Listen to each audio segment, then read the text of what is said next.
Apa yang pemirsa Intips pikirkan kalau mendengar kata perpustakaan?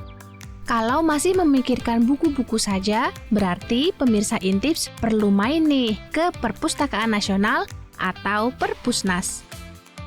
Diresmikan Presiden Joko Widodo pada tahun 2017, ternyata gedung layanan Perpusnas adalah perpustakaan tertinggi di dunia loh.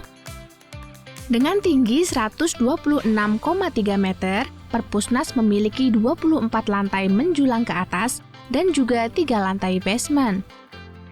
Wah, banyak ya pemirsa. Yuk kita intips apa aja nih yang menarik di Perpusnas.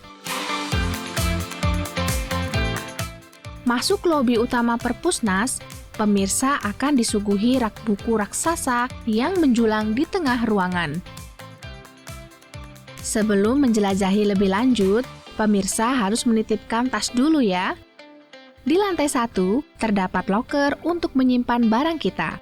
Sebagai gantinya, pemirsa bisa meminjam tas transparan yang telah disediakan untuk mengangkut barang yang perlu dibawa masuk.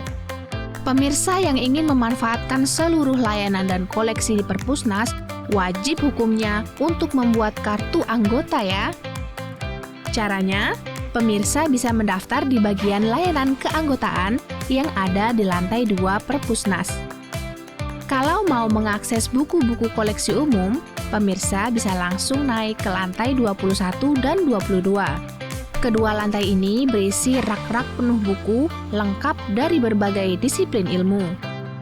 Tersedia juga anjungan komputer untuk mengakses katalog online dan juga untuk pengajuan peminjaman mandiri. Ruang koleksi di kedua lantai ini memiliki interior yang menarik, dilengkapi dengan furnitur yang bisa digunakan sebagai tempat membaca. Dengan konek ke Wi-Fi gratis Perpusnas, pemirsa bisa mengakses internet menggunakan gawai pribadi untuk mengerjakan tugas ataupun riset. Keperluan saya ke Perpusnas ini sebenarnya untuk melengkapi data yang saya dapatkan dari ANRI, Arsip Nasional Republik Indonesia. Jadi ada beberapa memang mungkin yang termasuk dengan majalah, dokumen atau apalah gitu ya yang bisa saya dapatkan di Perpustakaan Nasional. Jadi saya udah hampir mungkin 4 bulan lah bolak-balik ini dari ANRI ke Perpustakaan Nasional.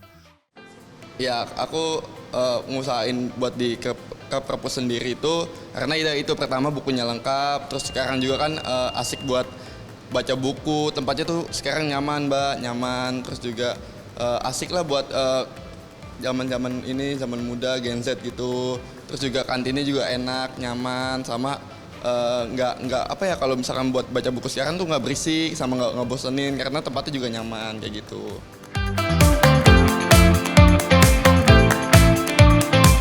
Selain untuk kebutuhan keilmuan, banyak pengunjung yang datang ke Perpusnas untuk mengunjungi spot yang satu ini, yaitu lantai paling puncak atau lantai 24.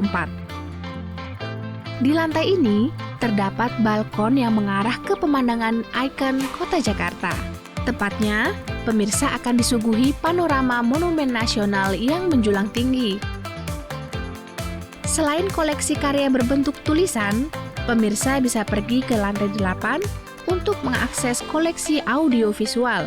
Di antaranya adalah film-film lawas maupun terbaru dari dalam maupun luar negeri.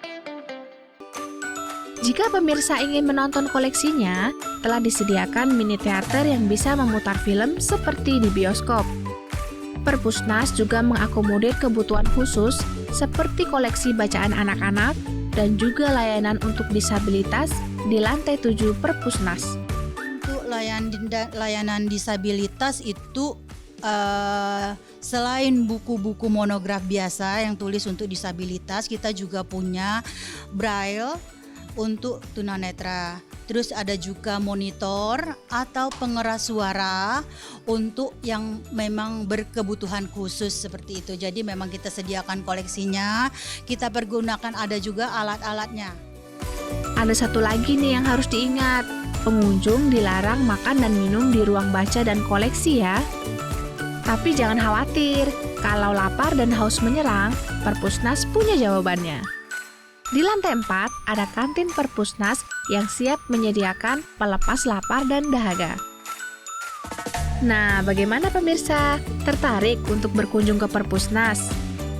Catat jam layanannya ya. Hari Senin sampai Jumat, Perpusnas membuka layanan dari pukul 9 pagi hingga 9 malam. Sedangkan di weekend, pemirsa bisa berkunjung mulai pukul 9 pagi hingga jam 4 sore.